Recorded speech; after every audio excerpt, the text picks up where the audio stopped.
Les dejo acá a Nicolás Alonso. ¿Cómo se hizo el tras bambalinas de Necesito poder respirar? Un aplauso para el Nico. Muchas gracias. Bueno, estoy muy contento de estar acá. Me gustó mucho la charla de recién también. Y cuando me ofrecieron venir a hablar de un poco cómo se hizo y qué aprendí haciendo el proceso de este podcast, me planteó un poco una pregunta porque fue un viaje muy transformador para todos los que estuvimos involucrados, que nos cambió mucho, como tanto nuestra perspectiva, no solo sobre la obra de Jorge González, sino sobre qué es lo que hacemos al contar historias y qué es lo que buscamos también.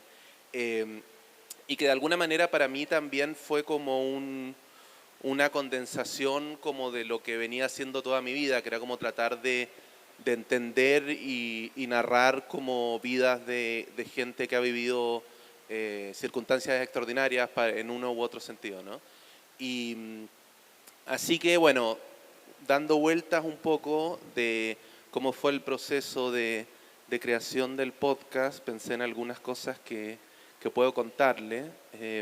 ¿Todos saben lo que es un podcast? Ya, un podcast, bueno, ya sabemos, como un formato de periodismo narrativo que hereda mucho del radioteatro, como de un lenguaje como antiguo y lo moderniza, y que a mí me gusta ver como, me gusta pensarlo como si estuviéramos rodando una película imaginaria de alguna forma, ¿no? En donde como uno es el que narra, pero el director de arte o el que pone las imágenes es el que escucha. Entonces es un formato muy colaborativo que de alguna forma me he dado cuenta es como muy rico para abordar temas que tienen que ver con la memoria emotiva e histórica de un país y cultural, ¿no? Yo creo que Chile es un país que no está tan acostumbrado o siempre ha tenido como ciertas dificultades como para mirar y poner en valor lo propio y como entender como la profundidad o la grandeza de su arte, de su aporte cultural que es enorme, ¿no?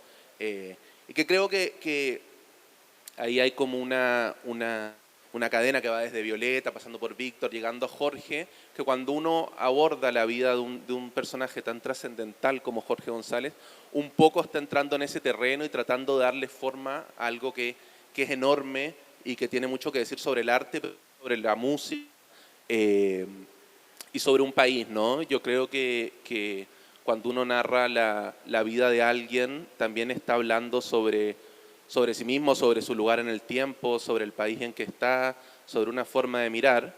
Y todo eso fue algo que, haciéndonos cargo como de este personaje tan enorme, hubo que poner sobre la mesa, ¿no?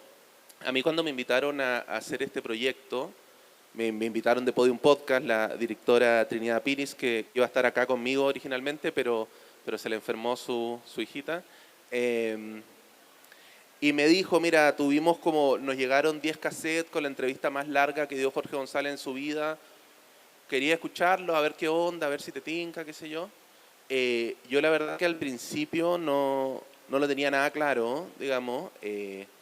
Yo no era como un fan, digamos, así en el duro. Mi familia es argentina, entonces en mi casa jamás he escuchado Los Prisioneros y no tenía mucha idea de qué pensaba sobre él como figura.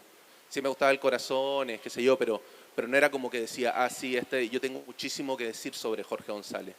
Y un poco me daba miedo también entrar a narrar la vida de una persona que había sido tan contada, de la cual existían varios libros, series, de una forma parecía que era como el chileno del que más había opinado en la historia, ¿no? Entonces yo pensaba como, ¿qué podría yo decir sobre Jorge González? Como para decir, bueno, escúchame porque te vengo a contar la historia de nuevo y es importante que la escuches, ¿no? No lo tenía claro, pero escuchando estos cassettes, escuchando un tipo que evidentemente es brillante, ¿no? Y es brillante no solo en su música, ¿no? Sino en su mirada del mundo, en sus opiniones políticas, etcétera. Fui encontrando algo que me llamaba y tomamos unas decisiones de entrada que tienen que ver como con lo que finalmente terminó siendo el podcast, que yo creo que fueron muy importantes, ¿no? Se armó un equipo que estaba Jorge Aspillaga, que era un investigador que trabajaba conmigo, Trinidad, que era la directora, y Luciano Correa, que era el músico, diseñador sonoro, chico muy talentoso que trabajó con la música de Jorge y bueno, y también por eso el podcast también es lo que es. Las decisiones que tomamos, que fueron bastante contraintuitivas y muy poco prácticas, fue como tratar de no leer ningún libro, de no ver ninguna serie, como de mantenernos lo más en blanco posible, como tratar de aprovechar a nuestro favor como esa desventaja, ¿no? Y conocer a Jorge solo a través de personas que hayan estado ahí en todos sus momentos de derrota, de victoria, de tristeza o de esplendor, ¿no? Y a través de eso tratar como de encontrar, como de alguna manera parecía que todo el mundo tenía su propia versión de Jorge González, para bien o para mal, desde la idolatría hasta el odio. Nosotros queríamos un poco encontrar cuál era el Jorge González que nos hablaba a nosotros hoy, en este momento del mundo, en este país, etc. Y lo hicimos así, nos costó mucho. Lo otro que decidimos fue que no íbamos a hablar con nadie que, bueno, un poco lo que decía, que opinara sobre él. Queríamos gente que nos narrara porque lo hubiera visto y que íbamos a tratar de primero hablar con todo el mundo antes de hablar con él. Porque queríamos, si íbamos a lograr hablar con él, que no estaba nada claro, queríamos saber qué era lo que queríamos contar o qué teníamos para decir. No quería yo sentarme enfrente de Jorge González y preguntarle como las mismas cosas, ¿no? Me parecía como poco digno del artista que era también.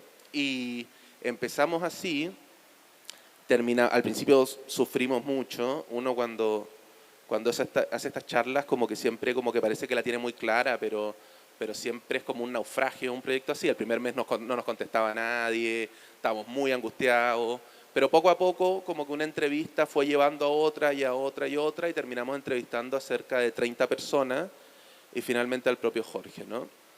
Pero más que hablarles como de la historia del reporteo y como de la investigación, a mí me gustaría como, o sea, si tengo que hablar de lo que aprendí, yo creo que va como más al fondo de eso y tiene que ver como ciertas reflexiones que fui teniendo sobre qué es contar una historia, ¿no? Como qué es lo que hacemos cuando contamos una historia y cómo la vida de una persona, que además, en el caso de esta persona, es como un catalizador de tantos procesos culturales, parece ser como el protagonista secreto de tantos momentos del país, cómo eso se puede poner en palabras y se puede contar como algo verdadero y honesto y que tenga algo que decir, ¿no? Entonces, un poco, cuando teníamos todo este material, 30 entrevistas con Jorge González, revisión de archivo de 3 décadas, la música, los cassettes, como un volumen gigantesco de información, y seguíamos en el mismo punto de no sé qué es lo que queremos contar, porque ya llevamos 4 meses haciendo, un poco hubo que bajar las cosas a piso y decir, bueno, ¿de qué se trata esta historia, no? Voy a pasar alguna diapositiva, porque si no... y un poco eso nos llevó a algunas preguntas y algunas reflexiones que yo creo hoy tengo mucho más claras después de hacer esto que lo que tenía antes, a pesar de que muchas veces uno seguía por cierta intuición y todo, ¿no? Yo creería, o sea, es muy misterioso qué es lo que hacemos al contar historias, ¿no? Parece como parte de nuestra historia incluso neurobiológica. Si algo hacemos los seres humanos es contarnos historias desde el principio de los tiempos, desde los relatos religiosos, místicos, etcétera, hasta el cine o lo que sea. Y yo creo que uno podría decir, así como yendo a lo base, que una historia, para ser una historia, tiene que tener un choque de dos fuerzas, ¿no? Una que busca reprimir y una que busca liberarse. Y esas fuerzas pueden ser tanto interiores como exteriores o ambas, o las interiores pueden ser reflejo de las exteriores. En el caso de Jorge González, era un tipo que siempre había sido narrado como en guerra con el mundo, ¿no? Y en cierto sentido lo fue. Pero a nosotros nos interesaba mucho más la pregunta de cuál era la guerra que estaba en el interior de él y que se reflejaba en esa guerra con el mundo. Y un poco tratando de ordenar esas ideas, llegamos a algunos conceptos, algunas como fuerzas como que sentíamos que lo cruzaban en distintos momentos de su vida, ¿no? Que era, por ejemplo, la dictadura versus el coraje y su necesidad de libertad, ¿no? La ambición y la honestidad, la fama y el arte, ¿no? Como veíamos que eso eran como, de alguna manera, fuerzas que lo tironeaban desde adentro y desde afuera. Desde niño, él es una persona que es famosa desde muy pequeño, en un contexto de dictadura, en un barrio obrero, ¿no? Hasta grande y siendo una superestrella y enfrentando como otro tipo de complejidades y de paradojas, ¿no? Entonces, cuando nos preguntábamos de qué se trataba la historia, pero como de qué se trataba de verdad, hay una idea que a mí me gusta mucho, que es de un escritor argentino que se llama Ricardo Piglia, que la hace hablando de unos cuentos de Chekhov, que él dice que toda historia, de alguna manera, siempre es dos historias. Una historia aparente, que es la historia, que es de lo que parece tratarse la historia, y una historia subterránea, que es la que lucha por emerger nosotros. Entonces, si nosotros hablamos de Jorge González, uno puede decir, bueno, ¿cuál es la historia A de Jorge González? ¿No? Que es lo que acabo de decir. Es un chico que nace en un barrio, en el peor de los contextos, ¿no? En un barrio obrero, en una dictadura genocida, y que de alguna forma su talento o algo que tiene adentro de él lo lleva a desafiar esa dictadura y se transforma en la voz de una generación, ¿no? Esa es como, si uno dice Jorge González, ese de alguna forma es lo que todos pensamos de Jorge González. Y uno se podría quedar con eso y podría contar esa historia y narrarla bien y ordenarla bien y de alguna forma estaría bien, ¿no? Pero nos parecía que en el caso de un artista como tan rupturista como él y con una obra que siempre busca ir más allá y no hacer lo que se supone que hay que hacer, nos parecía que le hacíamos poco honor en términos narrativos simplemente contando esa historia, ¿no? La historia como del working class hero que frente a la dictadura y bla. Esa historia se cuenta sola un poco. Uno podría agarrar esa historia y contarla y arrancar de tres lugares muy previsibles que probablemente si uno se juntara como con el señor Netflix con su maletín, te diría ya loco, ¿por dónde vamos a partir? Y las tres alternativas probablemente serían estas, ¿no? Que es como parten, como la mayor parte de las ficciones, como del streaming, como más, que buscan como pegar y ya. Por ejemplo, no sé, si ustedes vieron la biopic de Bob Dylan, por ejemplo, parte como la primera, ¿no? Él va llegando a Nueva York y el folk está muriendo y va a visitar a Woody Guthrie y él como que descubre que tiene que descubrir un nuevo lenguaje y tiene una misión, ¿no? En el caso de Jorge González, haber hecho eso sería como, no sé, podríamos haber partido con él caminando por la calle, pateando una piedra, llega a la casa, como que agarra el piano, ¿no? Dice como, algo grande está... Y alguien le dice como, Jorge, ¿qué es eso? ¿Cachai? Y es como que... Entonces como que hay un corte y de pronto está en el escenario, va, ¿no? Obvio, podemos partir así. In media res, que es partir como en el momento en que de alguna manera enfrente el pic de la aventura, es como parte, por ejemplo, la serie de Fito Páez, ¿no? Él está a punto de salir al concierto más importante de su vida, cuando presenta El amor después del amor, y cuando está por salir empieza a recordar, ¿no? Es un principio que puede funcionar también, pero que es jugar muy sobre seguro. En este caso hubiera sido quizá en el Estadio Nacional, ¿no? Él mira por las cortinas, está el público gritando su nombre, sale, empieza a cantar la voz de los 80, nos vamos a los 80, ¿no? Y quizás la tercera alternativa más lógica hubiera sido arrancar en el momento en que él está por dar ese último concierto, cuando ya está enfermo y ya no se siente bien y vemos que va a salir y como que de ahí volver, ¿no? Nosotros esas tres alternativas se abordaron, pero como decía antes, nos parecía poco original y nos parecía un poco traicionar al personaje, porque hacer algo como demasiado redondito y como con tan poco riesgo para contar la historia de un tipo que siempre estuvo como pateando el tablero y haciendo exactamente lo que se suponía que no tenía que hacer, nos parecía como intrínsecamente un poco contradictorio como con el relato que iba a tener, que iba a ser como sobre el riesgo y como tratar de hacer algo artísticamente diferente, ¿no? Entonces, dando vuelta en torno a esa idea y preguntándonos como qué era lo que realmente iba a contar nuestra historia, llegamos a lo que llamaría la historia subterránea, que es lo que yo creo que de verdad se trata el podcast. Y en mi opinión, vista desde hoy, lo que está en el corazón de la historia de Jorge González, que es como la idea de un músico que en la cúspide de su fama y de su éxito siente que se ha traicionado a sí mismo en alguna medida y decide como autodestruirse para volver a ser un artista verdadero. A nosotros esa idea nos parecía muy... a ver, uno cuando habla de estas cosas no las habla de manera tan clara como la estoy diciendo ahora, pero había algo como muy contracultural en la idea de alguien que decide ir contra la fama, contra el éxito, algo muy contracultural para el momento en que vivimos hoy, siento yo, ¿no?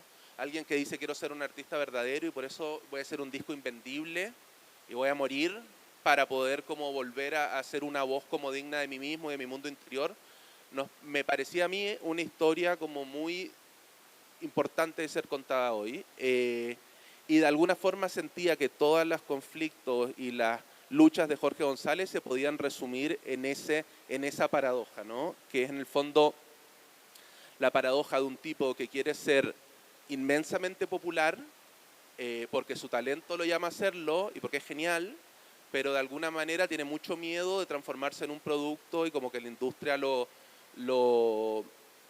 trague y lo ponga en un escaparate, ¿no? Y de alguna forma esa paradoja entre la fama y ser un artista verdadero, ¿no? Me parecía como que era llevar la historia de él a una pregunta sobre la creación, ¿no?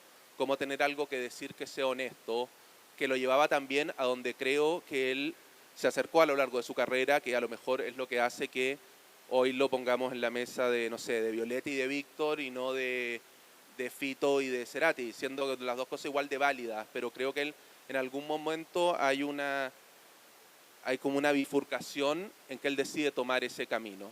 Y sentíamos que esa historia no había sido justamente contada y puesta en su lugar, y esa historia requería como arrancar de otro lugar. No, esto no se iba a tratar de los prisioneros, no se iba a tratar de la dictadura nomás, se iba a tratar de, por ejemplo, de ese primer disco solista, en que él tiene como todo en su mano, tiene una banda impresionante, o sea, el bajista que venía de tocar con B.B. King, el baterista venía a tocar con Michael Jackson, tenía Gustavo Santolaya, y de alguna forma él siente que se está traicionando a sí mismo y decide hacer ese gesto artístico que es como muy poético, que es como hacer un disco invendible, ¿no? En el fondo porque él no quiere ser algo que pueda ser vendible, como recurre a su arte para tratar como de salvarse. Eso nos parecía muy interesante y por eso decidimos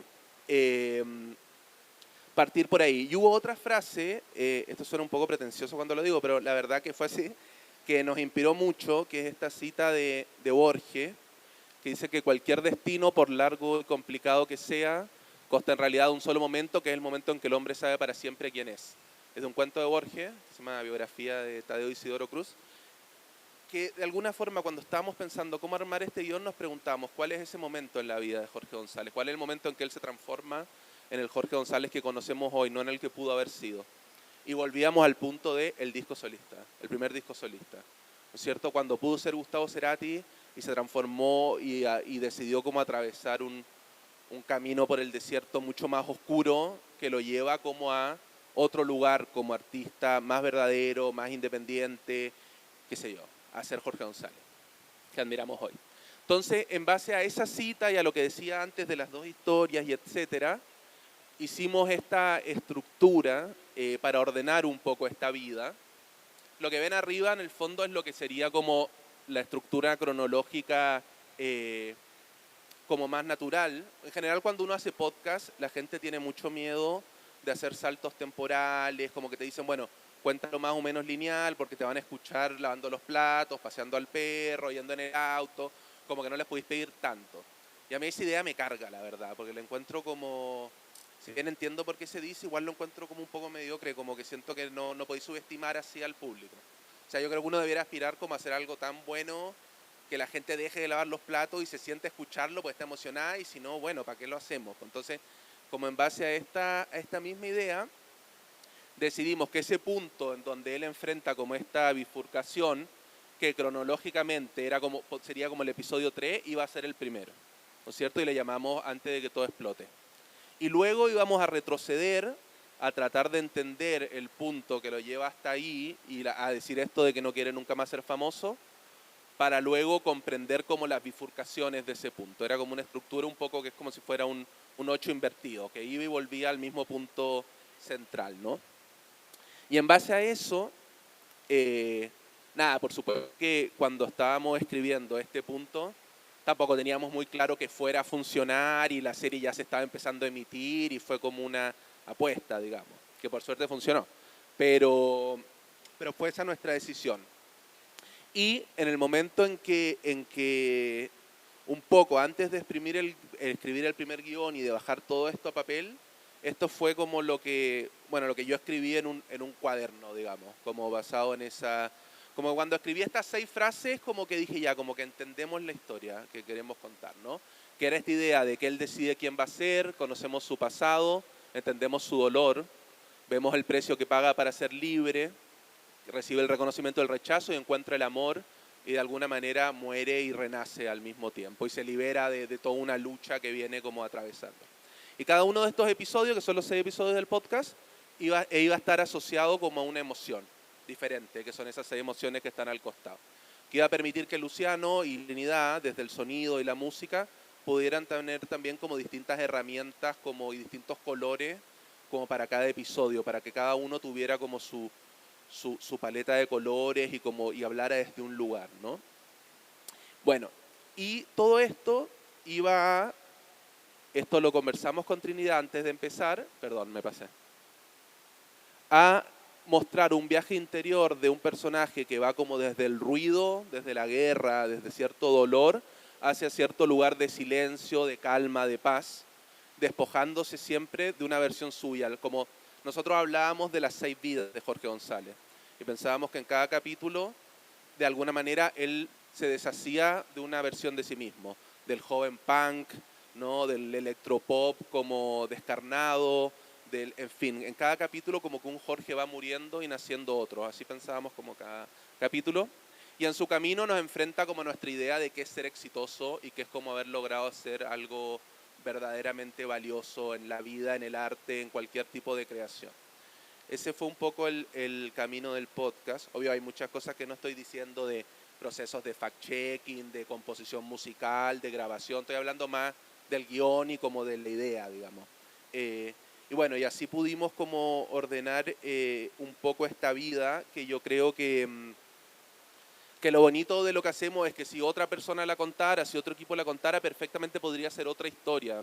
Yo no creo que contar una historia, aunque sea periodística o de no ficción, sea simplemente como reunir todos los hechos y ordenarlo. Yo creo que hay algo más misterioso que va por debajo, que tiene que ver como una mirada de las cosas, del mundo, desde un lugar, y de lo que te dice a ti, ¿no? Hoy. Y yo creo que el Jorge González que nos habló a nosotros fue un poco y yo creo que para él también fue como interesante, y creo que por eso también nos recibió y nos habló, y como ver como alguien quiere decir como otra cosa, como que no sé, no viene solo a preguntarme de que si los prisioneros, la dictadura, Claudio Narea, como que está mirando otros lugares, y eso creo que él también tuvo una actitud como muy generosa y muy desinteresada con nosotros porque le gustó no sé, como en qué nos estábamos interesando, y bueno, nos abrió también como su interioridad a un nivel que creo que en el podcast se nota y que hace que el podcast pueda como contar otra cosa porque también él lo permitió, ¿no? Y estamos muy agradecidos por eso. Eso. Muchas gracias.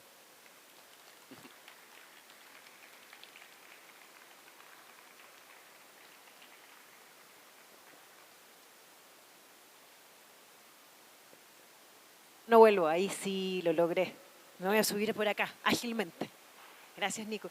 Yo me quedé pensando en algo, y quizás van a estar ustedes también, más allá del personaje, ¿no? Tú dijiste algo bien interesante. ¿Por qué hacer el podcast pensando en que alguien va a estar lavando los platos mientras? ¿Por qué hay que hacerlo bien? Si yo lo pienso de esa forma, también transo. Y cuando yo digo también transo, tú también lo estás pensando como obra, no como producto. Sí. Y ahí mi pregunta es, en esta estructura de decisión, de edición, de contar la historia como la deciden contar, ¿qué aprendiste de tu proceso de selección de construcción de obra? Porque también hay algo que habla de ti, que habla de cómo querer contar, de dónde querer contarlas, porque en el fondo también es cómo se construye la obra para ti. Sí, es una súper buena pregunta. Yo creo que aprendí que un poco cuando uno hace una obra de estas características, también la está construyendo como junto con el público, ¿no? Como que uno no puede como... En el periodismo en general siempre está esta cosa de que siempre va a haber como un ingeniero comercial, un abogado que te va a decir, no, es que la gente no va a escuchar un capítulo largo, es que la gente no va a leer un texto tan largo, es que necesitamos, no sé, deberíamos partir con Paramar y con algo más pop, no con este capítulo tan raro y como en que estamos hablando de un disco que no le gusta a nadie y como que, o sea, digo, a lo mejor ahora sí, pero que no es el disco más popular de él en un momento extraño, como que yo creo que hubo una apuesta por como respetar al público y entender que el público también quiere cosas profundas, quiere cosas sensibles, no quiere simplemente como lo más polémico, lo más rápido, lo más fácil, hagamos algo partiendo por el lugar más que a todo el mundo le gusta. Yo creo que este podcast intenta, y en eso sigue un poco también a Jorge González, en su mirada de la creación, hacer algo como valioso y verdadero y que tenga verdaderamente algo que decir, confiando en que alguien lo va a escuchar y lo va a entender y le va a dar el tiempo y va a ser como un público generoso. Yo creo que hubo una apuesta fuerte por eso. O sea, el último capítulo dura 1 hora y 20. Si uno piensa como en términos de todo lo que se supone que tiene que hacer, eso es una calamidad. O sea, un capítulo no puede durar 1 hora y una película prácticamente. Y la verdad que a nadie le importó. Nadie dijo, ay no, mira, es que es muy largo, es que no tengo tiempo, es que mi capacidad de atención, como que todos esos lugares un poco comunes, yo creo que hay que combatirlos, porque después veis y un chico de 15 años se ve una serie de 9 temporadas o se lee 8 volúmenes En de una una tarde. saga de fantasía de 500 páginas. Entonces como esta idea de, no es que la gente ya no quiere cosas buenas, quiere cosas así, yo creo que hay que combatirla y que en general cuando un trabajo está hecho como con amor y con respeto y como con genuino y con pasión y convicción, la gente igual se da cuenta y lo agradece. Yo creo que, o sea, el nivel de escucha que tuvo este podcast igual era algo que no esperábamos. Ha tenido más de, no sé, de 2 millones de reproducciones. Y la verdad es que no lo esperábamos y fue algo impresionante, pero aún si eso no hubiera sido así, igual estaba bien hacerlo así. Como que a mí me dejó con mucha mayor convicción como en seguir un poco como la voz interior que te lleva como a mirar las cosas y no estar pensando comercialmente o como se supone que hay que hacerlas para que no sé quién se supone que le gusten. Oye, eso lo encuentro súper relevante del proceso de composición, porque irremediablemente la obra que uno edita, produce, piensa, significa, habla de uno, Claro. Sí, habla de sin la duda. postura y el aprendizaje de uno en ese momento. Y no deja de ser así. Entonces quizás esta, no sé si se me oye bien, ¿se oye bien? Sí. Que quizás la selección, el cómo contarla, tú también decías que no había sido fácil, tenéis 30 entrevistas No, con un contenido que hay que decidir cómo contar, que además hay que generar una emoción asociada al capítulo, que lo encuentro súper interesante, una atmósfera que está asociada a la musicalidad, al relato, a la historia, pero que en esa construcción, en esa edición, no solamente en la selección de la información, sino que en la edición y en la composición hay una obra. sí. Y a veces nosotros no nos damos cuenta que en el podcast y en el relato o en el guión existe una obra y hay una propuesta estética, política y que habla mucho de uno. Sí. Entonces, ¿qué aprendiste del proceso de conocer este personaje? Yo creo que fue muy bonito también porque fue un proceso muy colaborativo. Trabajaron más varias, o sea, el equipo que trabajó en esto habrán sido 7, 8 personas. El núcleo fuerte fuimos 4, que fueron las personas que mencioné recién, Jorge Aspillaga en la investigación, yo en guión y investigación, bueno, y en la narración, Trinidad en la dirección, en la idea como de construir sonoramente la obra, y Luciano en la música y el diseño sonoro. Y fueron 4 sensibilidades de gente que viene de mundos muy distintos. Trinidad es director de teatro, Luciano es músico, Jorge es periodista también, pero es más joven que yo, es más digital que yo, soy mucho más dinosaurio que él. Y como, claro, y como que todas esas cosas se pusieron sobre la mesa de manera muy... de una manera que enriqueció, creo, todas las miradas. Hubo cosas, por ejemplo, en las reuniones estábamos todos leyendo los guiones, por más que escribiera yo, pero por ejemplo, yo me acuerdo un momento en que Luciano, el músico, dijo algo que para mí fue súper importante para la obra, que estábamos discutiendo al principio, cuando quizás todavía no entendíamos tanto al personaje, como por qué si Jorge González tenía esta cosa tan radical y tan punk, al mismo tiempo quería ser tan escuchado en la radio, como dónde estaba como la respuesta como esa aparente contradicción. Y Luciano, que es el músico y que capaz era quien podía entenderlo, dijo porque él quiere ser un músico popular, en el sentido como amplio de la palabra, como lo fue Víctor Violeta Parra. Eso es lo que él quiere ser.